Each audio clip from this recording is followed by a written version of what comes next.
Lead Time is a weekly dose of leadership insights and interviews from Tim Allman and Jake Bessling.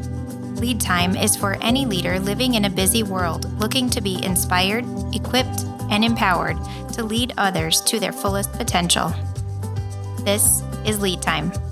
Welcome to Lead Time. It's a great day to be alive. My name is Jake Bessling. This is Timothy Paul Allman. Look at that hair. He probably wakes up that way. I had to do all of this. It took me hours to get to this look. We're both husbands, leaders, pastors, sons, and friends of yours, I pray. Partners. And we are so excited to partner with you that you would be expanding your leadership muscles by listening to this today. Because we believe that eternities are changed when the leader grows, and you've chosen a great thing today, to grow in the Lord and grow in your leadership. So there's a guy, his name is Bill Nye. He's a scientist. Nye, the science He's guy. Actually not a passionate follower of Jesus. He's kind of an atheist guy. Anyway, now we don't have Bill Nye here today, though that would be interesting. We have Rob Ney. He is a son of the King Jesus. He's a member at our church, been here in the Christ Greenfield family for about a year now. You are changing lives. You're leading in powerful ways. And so as we head into this conversation, just give us a little bit of the Rob Ney story. Sure. Well, we've actually only been members here since last year, so relatively new to Christ Greenfield here, but loving it here and love everybody. It's my wife. We've got 3 kids. We actually moved here a year and a half ago from the Boulder, Colorado area, so links back to Colorado with you there, Tim. Very different, but loving it out here. We've got family. My wife and I have always been very involved in church, and have had the kiddies, baptized in different places. We've lived in many wonderful places in the country here, so we find ourselves, here in the East Valley, and loving Christ Greenfield and getting involved with many different things and activities you guys got going on. That's awesome. What do you do for a living? So I've been working in IT my entire career. I work for IBM. Half my career I had kind of somewhat senior financial roles. In fact, they used to call me Rob Ney, the finance guy. So Plenty of traction on that one. Exactly. Yeah. Since I moved out of finance, I've had operation executive roles, and all my roles have been in the global nature. And so I've been able to live in some great places. I've lived in like Silicon Valley, up there in Colorado, at the foothills, the Rocky Mountains, now out here. I've traveled to places in the world that I've just never thought I'd be, Malaysia and India and places like that. So I've been blessed, even with the career, and God's blessed me bigger than I would have ever dreamt that I could have gone. So this is a leadership podcast. You've led teams down through the years. Give me your top 3 right off the top. What does it look like to lead a team well, Rob? Well, there's a few things. One, you have to have a culture of learning, so you can't stay where you're at. So you've got to always be learning, and it's not always everybody learning the same thing, which kind of ties into what I talk to my mentees about is leadership and building their teams. So we want to go over organizational capability. It's not about them being the best, it's about their team being the best. So I kind of tell them, how do you recruit the top talent, but in many different areas? Because if you recruit everybody who thinks and looks like you're going to get one answer for your problem. Yeah. So if you have 5, 6, 10, 20, 50 people on your team, if you get 20 different opinions, you got 20 ideas, and then you can iterate and integrate those and come up with the best actual solution on how to drive a fix to your problem or grow a market or do whatever objective that you've got. I just want to go off on so many things you just said right now. Great book, 9 Lies of Work. The 9 Lies of Work. I don't know if you checked it out, but it reinforced a lot of what you just said, Rob. One is that you want to build a team with people who understand their strengths and lead out of their strengths. A lot of time we want the jack of all trades. That person does not exist. We all have gifts. We all have gaps. And it's a convergence of people with unique gifts. And then that's the leader's responsibility to converge, to iterate and integrate, I think you said, those gifts to come out with something beautiful on the other end. So we is always smarter than me, and dream with your team to cast big vision to change the world. I love that philosophy, bro. Exactly. One other thing I'd add, too, is I kind of challenge people to go beyond their comfort zone. Because if you stay in your comfort zone, you don't really grow as much as a person. And, I've kind of even experienced this in my personal life. So it's put yourself to where you're really uncomfortable. Let's just take, what you guys have me doing in La Mesa or even at church. Praying in front of the whole church is not something I've, been accustomed to. Sure. Presenting in front of, hundreds and thousands of people. I've done, presentations like that. So I'm more comfortable in the business environment, but praying and things have put me outside of my comfort zone. But back in the business world again, I try to tell the mentees, push yourself. But what happens is you can actually go back on the foundation that you've built before. There are things you pull into a new environment, and then you just grow, and now you're twice or three times more valuable to yourself, to your company. It's a good thing as you continue to do that. So, leader, if you are stale, you need to be stretched. What are some areas of your life where you could go to your executive, your team member, your leader, your pastor, and say, hey, stretch me, not physically, but mentally and aspirationally, and then get it done? And what's that one area of life? Because you're going to then build upon that experience, and for who knows what God has in store for you for the future. I love that, getting outside of your comfort zone. I often, when I would lead kids, when we do something different, it's like draw a comfort zone around yourself and then step out of it. And so I love that you would say that was a big foundational thing in your leadership journey. What I say one thing too is this isn't just for work professional things. Sure. This is even for someone sitting in a pew. I mean, we all have life experiences that can be used, and you can step out. Just volunteering at La Mesa if you haven't done that, or even just check it out for once if you haven't done that. But say you've gone through some tough life situations. Had trouble raising a child, or someone got into drugs or something. You've got an experience level to be able to teach others too. So stepping out can be reaching to somebody across the aisle. And again, we're the priesthood of all believers, so reach out to your fellow Christian there and try to help each other out in life here and in community. And that God's going to use your experiences then to bless others, similar to your experience of being diagnosed with cancer. Can you tell us more about that experience? I mean, when did that happen, and how did you feel when you first got diagnosed? Yeah, that was 2014 here. So, I was rushed to hospital. Doctor stands in your bed and says, hey, got some good news and bad news. Why were you rushed to the hospital? What happened? Just pain that I had, so extreme abdominal pain. It slowly built, but then it was too bad. I had to go to the hospital, and we had to do a surgery, and they come in and says, well, good news and bad news. The bad news is, it's cancer. The good news is, hey, it didn't go in any lymph nodes and everything, and looks so good that we probably don't even need to treat you, but, you need to talk to some other doctors. So, initially most people are shocked and stymied, and, I was running half marathons. I've always eaten good. I was that same weight. I graduated high school, so I'm thinking, things are good. It's not as bad and devastating as most people when they get a cancer diagnosis. 2 weeks later, though, same thing happens. Rush to the hospital, surgery, and, we found more.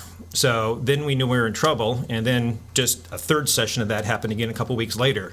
And so I went from, running half marathons at 10,000 feet elevation up in the Rocky Mountains to, you're in trouble.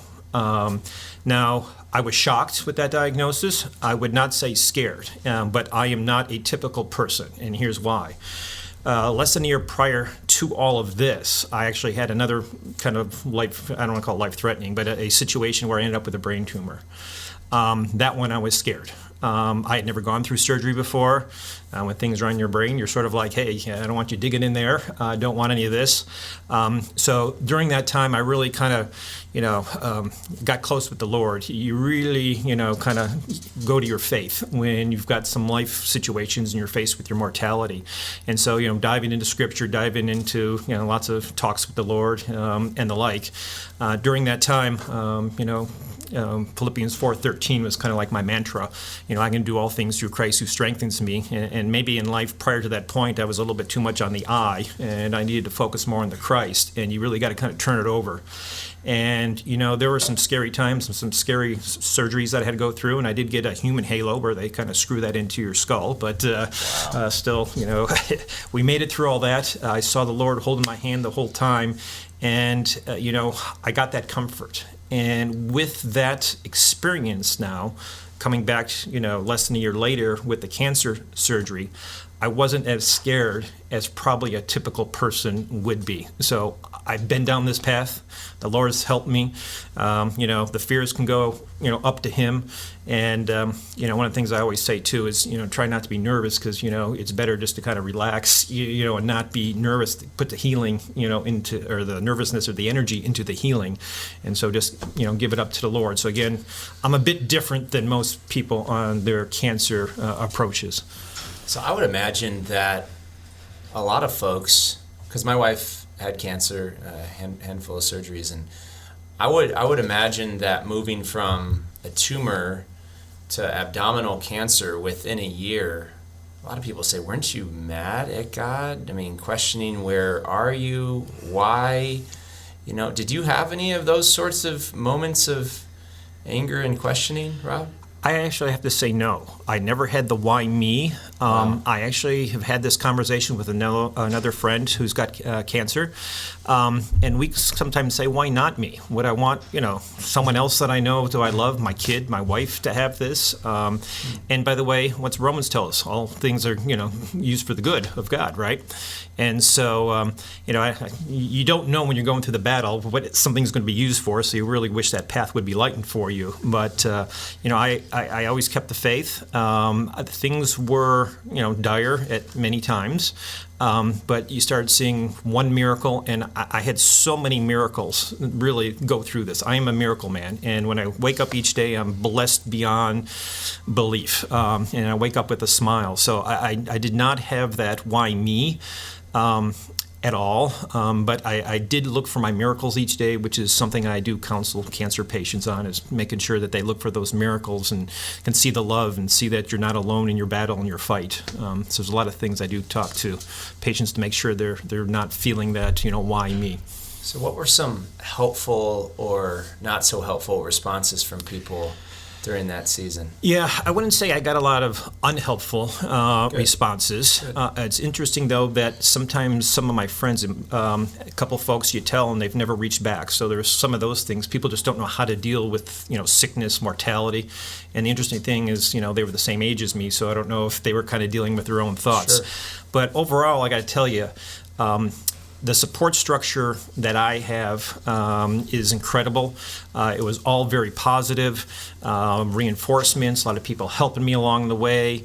It was just, another good thing I did is I used a tool called Caring Bridge so I could update it, and people just, all the time flooded me with, hey, hang in there, praying for you.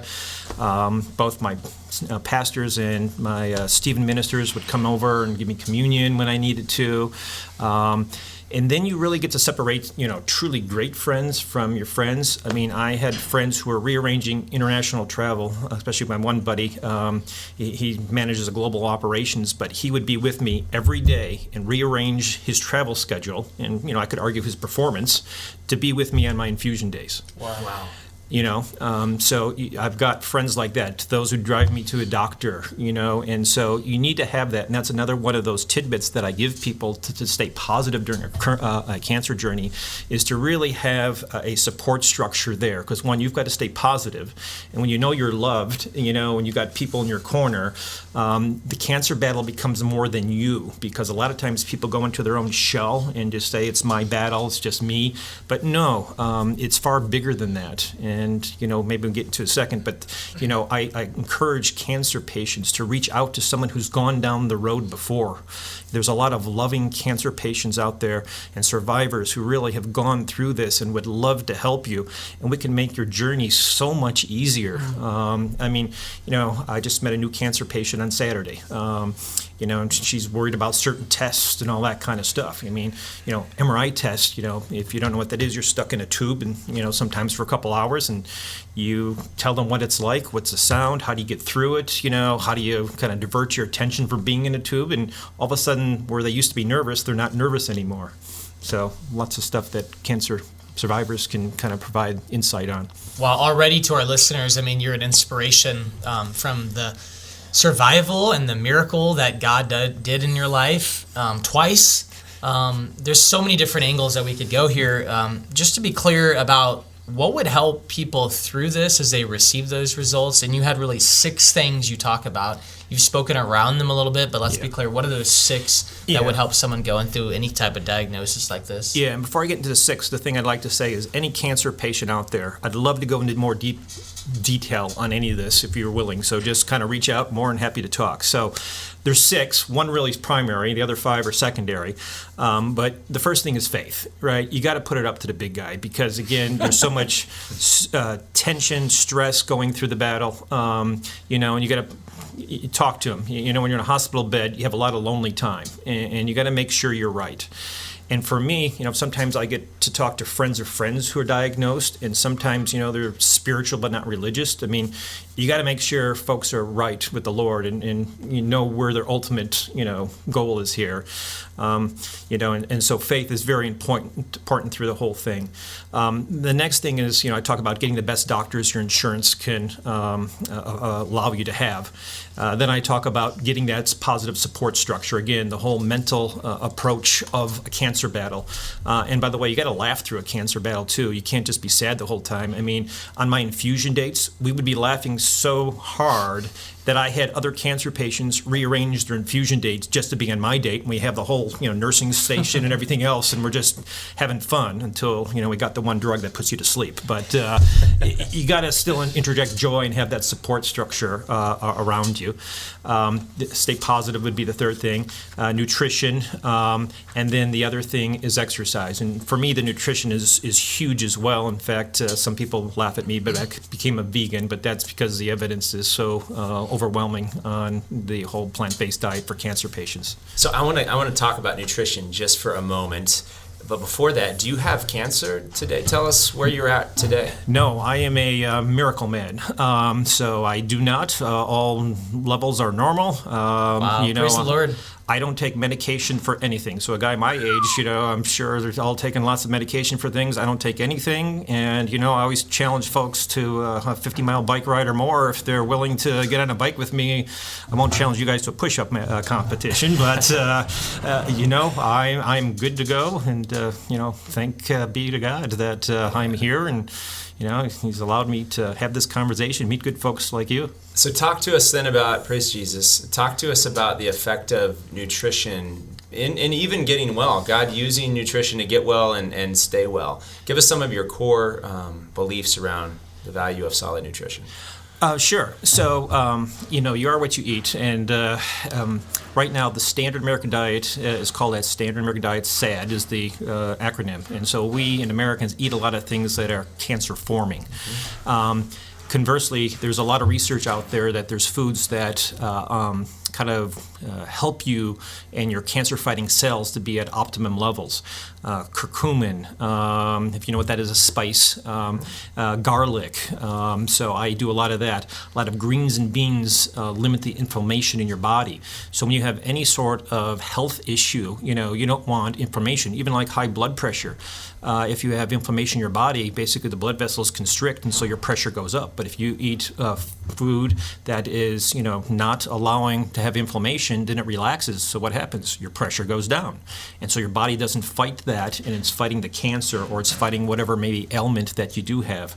So if I have recommendations to eat kind of a vegan, and first off, most people kind of are like, I could never do that. Come on, no way. I love meat, man. First, just start slowly. One day add an extra portion of vegetables. Then maybe make meatless Monday. But meatless Monday. The way we started into this, just to kind of dive in, is I told my wife 2 weeks, and she thought I was crazy. Okay, why are we going to do that? And I went out on Amazon, got the 2 top-rated cookbooks for vegans, and started making things every day. We haven't gone off of that in 6 years. And I can make flavorful things. Some people say, I miss my cream, or I miss this. Now, you're not going to have meat. But, I can make a mean fettuccine Alfredo that even my son, who's at 15, is making that himself here. And we make it out of cashew cream versus out of cow's cream. And I like to do what I call veganized meals, which is take, even family recipes that you used to make meat, and I'll just use meat substitutes in them, and all of a sudden it's got the same flavor profile that you're used to, and you just learn different techniques on how to cook. And even people always say tofu, gross, it's so squishy, but there's techniques that the professional chefs use that they put a weight on it for 20 minutes beforehand to squish a lot of the water out, and it becomes more dense, and they don't all of a sudden have the squishy tofu, and now you can actually prepare it slightly differently, and it doesn't have that consistency that people don't like. So again, just try, experiment, grab a cookbook, and try slowly. But beans, greens, fruits and veggies, get a lot of that. Exactly. So if it's not cutting out meat entirely, it should be upping our greens, stuff out of the ground. Exactly. There's 2 books out there I'd highly recommend, and the gentleman's name who has the books is Dr. Michael Greger. He's tied into the guys who did Forks Over Knives, the China study, one of the largest nutritional studies ever done on the face of the earth, out of Cornell. And the first book is called How Not to Die. And he'll go into what to eat. And by the way, if you have certain maladies, whether it's high blood pressure or something in your family, the diet can actually overcome genetics. And they've got great tests. And by the way, he takes no money, so all these research and studies that are in there, it isn't sponsored by the Cattlemen's Association who says eat lots of meat for better health. So he distills some of the biases that are in there and will tell you, okay, this is that, and here's one that's not sponsored by industry. So How Not to Die, and he just came out with a new one in the past 6 months called How Not to Diet, which isn't a diet book per se, but how to change your diet to live optimally, and how to stoke your body engine to be as lean as possible. So 2 books that I would recommend to start with as well. So how did your cancer journey change the way you saw every single day? Well, you get that cancer diagnosis and you start looking at your mortality. You never, at least I never, was looking at, that there's no, tomorrow is always a given, right? Even though we all know ultimately you will pass. Now, with cancer, you're like, okay, this could be real. What do we do? So you start doing things different. And by the way, you get caught up in life that, you almost come numb to it. We're all so busy. We had a great job, great friends. I was involved in my church back in Colorado, all kinds of stuff. But when you step back, then you have to kind of strip back all of that and say, what was important and what am I missing? And one of the things I also counsel folks on is, look at the miracles that God gives you every single day. And we all have them. They don't have to be the big miracles like the parting of the Red Sea, but every day we all get lots of miracles and start looking at them. So, post, cancer here, you really, I wake up, and I wasn't exaggerating earlier, I wake up blessed and smiling and happy, and it's a good day to be alive, and what you can do. Now, what that has done is kind of changed my focus on always career and all that kind of stuff to now say, how can I maybe help more folks? What can I do? And also with that, I've kind of developed a new mantra. I try to read through the Bible now every year, and as I was going through the Old Testament last year with 2 Timothy 4:7 in particular, I got a shirt that says "Finish Strong." So I've kind of adopted that as my mantra. And again, the Bible verse is, this is Paul writing to Timothy towards the end of his life. I finished the race, kept the faith. And so really for me it is, what does that all mean? And it means is, look at Paul's life. Incredible, how he lived that last part of his life. Now, my big issue wasn't, having the Lord talk to me on a road, and as a persecuting Christians, but it was me with my cancer, so now what can I do? So what I tell folks is, no matter where you are in life, if you're 20, if you got still 60 years ago, or you're 40 and got 40 years ago, finish strong, and what does that mean for me as I've gone through this is, what can I do for the Lord now, and how can I help Him, and how can I, help others, again, trying to have a community here and leverage the Word of God. This is amazing. Thank you for that insight. And coming from this experience you've had, we've had some recent adolescents that have experienced different things, headaches that kind of show itself as a stroke, different diagnosis. I had epilepsy even in 5th grade, and so through 9th grade, and it was always like, man, could I have a seizure at any point in my day? What would you speak to that adolescent as far as having this anxiety, nervousness? Could this happen just at my graduation as I walk across, just kind of catastrophizing the rest of their life? Yeah, and that's probably a really tough question here because there's a lot of different individual things that go into the anxiety. But let's step that back. when I was, kind of freaked out with the brain tumor kind of thing, you get to a point that says, what can I do to change the outcome of whatever is in front of me? Whether it's a blood test, whether it's a surgery, whether it's even just driving to work, what can I really do? The Lord's got my plan already out there for me. So why should I try to spend my energy trying to freak out, try to humanize and try to influence and change God's direction, whatever that's going to be? So you've got to kind of change your perspective a bit on how and what the influencers and keys are. And sometimes you also just got to take a step back too and say, hey, just do as best you can, and that's good enough for the Lord, right? Here, we're all sinners too, repent. But, if you're going to have to give a presentation and you're walking in front of class and you start feeling anxious, just do the best you can. And by the way, much like we talk about the mentoring thing, it's about getting out there and doing it again. Make yourself uncomfortable. Let's go back to the prayers you guys are having me do. The first time you do it, I was really nervous. Second time, not as nervous, Now, La Mesa, okay, I'm good, right? And so just like anything, just keep doing that. But again, you just got to make sure, good Lord's in charge and he can kind of help you along there and say a quick prayer beforehand. I think we don't say enough prayers. I say many prayers during the day since my cancer, and maybe I used to pray during meals and at night prior to cancer, and so prayer life, I think, would be another thing to recommend to increase. That's beautiful. So whatever you're going through, you trust in God that He's got days ahead of you, and whenever that last day is, you'll be with Him. And so every day then is still that gift from God. Now, when you went through this cancer treatments, did you continue to work and lead? And how was that, being diagnosed and then going through treatment and then also being a leader of leaders? Actually, yes, I worked full time. Now, I'm not always typical. And my company did something crazy and put me in front of the biggest project as the global executive on it. And of course, when they offered during this time, it's like, you do realize I have cancer. And it was a global project, so I had to worry about every continent all the time. Now, with that said, I did work. For me, it was like therapy, and here's why. First off, I've been at my company a long time. It becomes like family when you work with folks a long time. I have a lot of good friends, a lot of good support. So again, every day I'm being encouraged by my brothers and sisters at work. Also, it takes my mind off it. When you got complex problems to think about, I'm not thinking about my nausea. I'm not thinking about trying to get that next meal down. I'm thinking about the problem that's in front of me, right? It's kind of like a marathon, probably like you did in Chicago. It's, that next step that you take. It's not, oh my God, I got another 26 miles and I've only got a quarter mile down. So 1 mile at a time.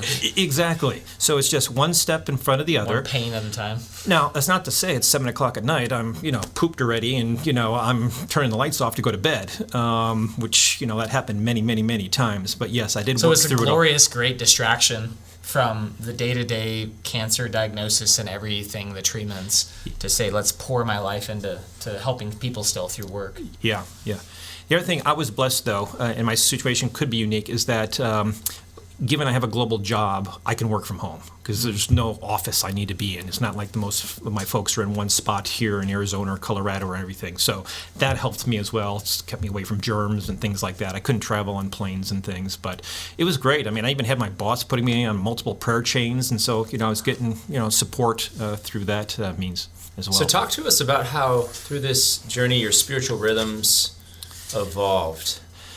Yeah. So as I mentioned earlier, I pray, during meals and stuff, but my prayer life astronomically took off because you really got to have a lot of conversations with the Lord and just be with Him and turn it over to Him.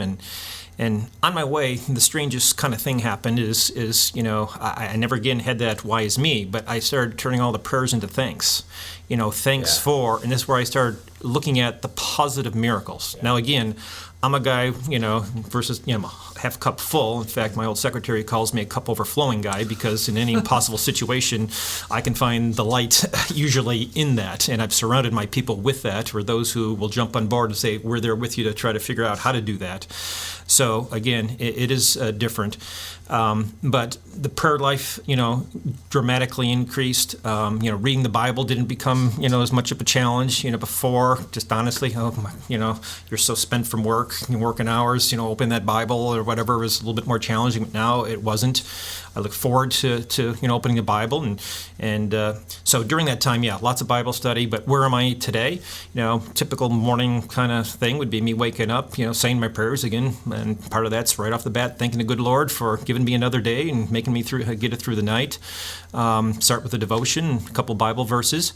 My big probably piece though is in the evenings. At the end of the day, I do prayers, but then I dive into several chapters of the Bible a night. And I kind of challenge some of you is not just about reading the Bible, but it's like fully understanding what each of those verses and chapters say. So get yourself a learning Bible. There's a lot of great ones out there, and you will learn 10 times more, I think, than just reading the Bible itself. And for those who are in a treatment of some sort that just don't have the energy to read what I did, the Bible app is great. You can have it read to you. Right. And so when I was so tired there at 7 o'clock at night, I would have it read to me so I can still listen to what's going on. And if it's too fast, too slow, you can change the pace, and the voice and all kinds of stuff. So lots of different ways to still, have the Lord kind of be talking to you. That's amazing. Now, this finishing strong in the rest of your life and the next part of your life, what will that look like? What are you sensing that God is telling you and telling us? I mean, he's telling us that you've had a phenomenal life experience. You've got grit. You have the joy of Jesus. You're not afraid of challenges. You love people. You love to sit one-on-one and counsel people. It's not all about the show, but the growing people up. So what does that look like? I know we've explored you being a pastor, if that's your calling, a counselor. What are you excited for, and where you kind of see God moving you into? Yeah, I don't know Christian leadership. Yeah, I don't know if I've got it all figured out. I'm still looking for the total path the Lord has for me. But I got to tell you, even going through my treatment, I was talking to people who were earlier in their journey to me. And so what turned into just helping people pick out doctors and then kind of walking people through how to get through a blood test or whatever and what it all meant, all of a sudden ultimately it gets into talking about faith. Right? And then before you know it, you're really touching people emotionally, praying over them, talking about the Lord. And so, that all of a sudden started, the thought process of, maybe there's something here for me.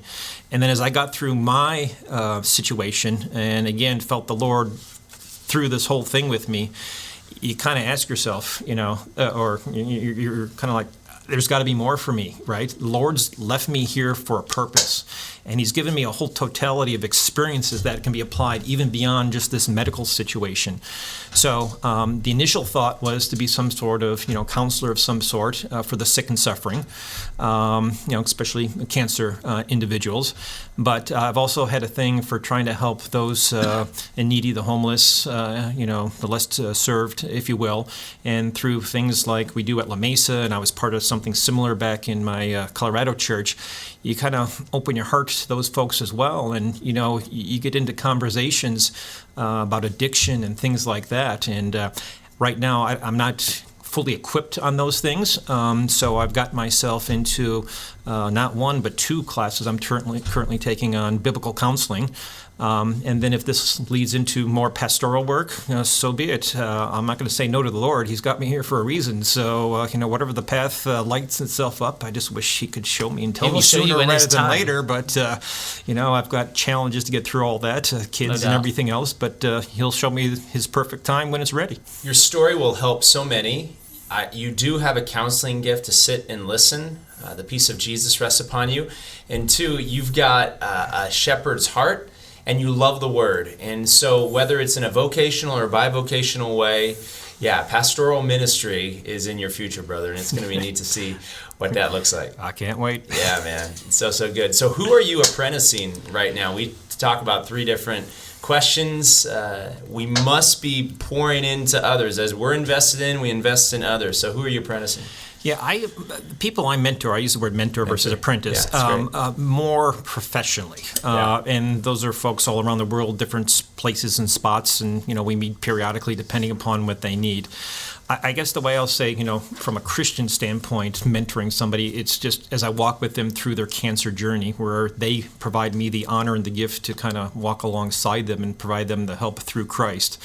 And one saying, or there's a book I just got done reading as well, it's called Instruments in the Hands of the Redeemer. Yeah. He uses us to help others. So, but when you walk with someone through a cancer journey, it truly is an honor, going through that. There's a lot of personal stuff. I see miracles. I see all kinds of stuff. And I've got stories of people, who are told they have hours to live, who are just walking, breathing miracles and are just like me, talking the Word of God and trying to help other cancer patients as well. So that's kind of where I am with mentoring. Awesome. And he has got 3 great kids, and you love your kids. You're pouring into your kids. You're mentoring really your family unit, the next generation of Jesus followers. He's here consistently as a father of a confirmation student. And so just to see you love your kids and family well, to make that your first priority is amazing.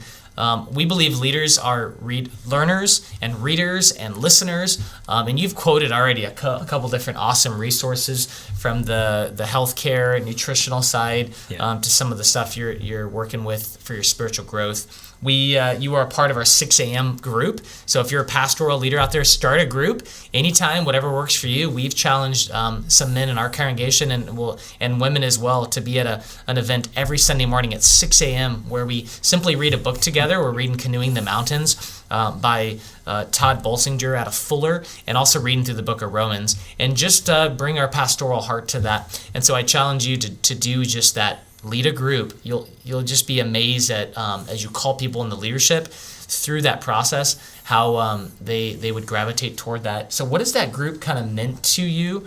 And then also, what are you reading? Yeah, so it's meant different things. So first off, let me talk about the interpersonal stuff. So again, I'm newer to church. I need to meet many of you out there, and so it's allowed me to meet many new great, men of faith out there, and it's been very supporting. The prayer life out here, the communications we have. I mean, when someone's got an issue, we're texting and our phones kind of blow up. So I've seen the love, of the church here. I've also got to know some of the stories of some of the folks that we meet with. Truly incredible, and all the different ministries that people would like to get into or are getting into, or kind of in similar spot to me, considering, where is the Lord steering them. So I look forward to that journey with them together and seeing where we can kind of take things. But just kind of backing up then to what does it mean more spiritually? And what does it mean for our church and the bigger church? First thing, we're going over a book called Canoeing the Mountains, which talks about transformational leadership, missional leadership, and what the church means to grow in the future. So it kind of takes a lot of my leadership, skills and things I've been through in my corporate life, and kind of brings it here and says, we got to make some changes, and what could those be? And as we work through that book, I'm sure we'll kind of iterate on what those ideas are and go from there. So that's been wonderful. But then again, to make sure we diving deep, making sure we've got the full understanding, and just sometimes additional topics that come in, much as like the government topic you brought in this week here. Not many guys are going to make me get out of bed at 5 a.m, on a Sunday. It's quite incredible. But these two guys do. We live in South Chandler, so it takes me about a half hour to get to church. Wow. So I have to wake up Thank you, pretty Jesus, early for to getting him out of bed. That's awesome. Beauty sleep doesn't help, so I figure So why thanks not. for doing that little side note. But what is a book in your personal life that really is lighting you up right now? That's just a devotional or leadership? Or? I don't know if I'd say a book's lighting me up. I've got so much that I'm reading. So again, these counseling books that I'm reading are very educational. And again, I've not ever been a professional counselor. I've managed hundreds and hundreds of people. And let's go there. What's one of those? Do you have a title? Those counseling books? One is that I'm calling right now, that I'm doing in seminary right now, is just called Biblical Counseling. And sometimes people refer to that as the Big Yellow Book. It's actually yellow. Okay. And then the American or the ACBC, the Association of Certified Biblical Counselors. They don't use a book per se, but we're going through kind of a notebook of stuff that they've got. Great. So lots of Bible verses and how it all ties in. So the yellow book. Yes. And so I go through a lot of stuff like that right now. Sweet. Awesome. So last question, what final word of encouragement do you have for our listeners? Keep the faith, and the Lord's with you. On the high times, don't forget about Him, but at the low times, make sure, you recognize His hand is outstretched, holding you, and He will hold you through those dark times. And, he'll bring you back up and then just look for what kind of works he would like you to kind of continue to focus on and how you can finish strong. Bill Nye ain't got nothing on Rob Nye. That's right. Rob, you have Rob Nye, blessed the miracle us. guy. The miracle guy, the Jesus guy.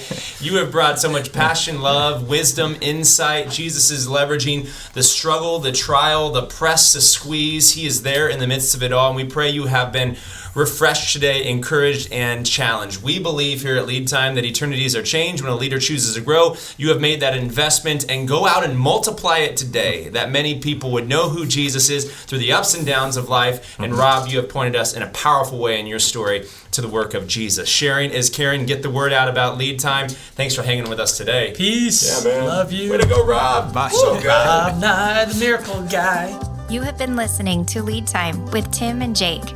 Please subscribe at cglchurch.org/leadtime. Thanks for listening. Tune in next Monday for another episode.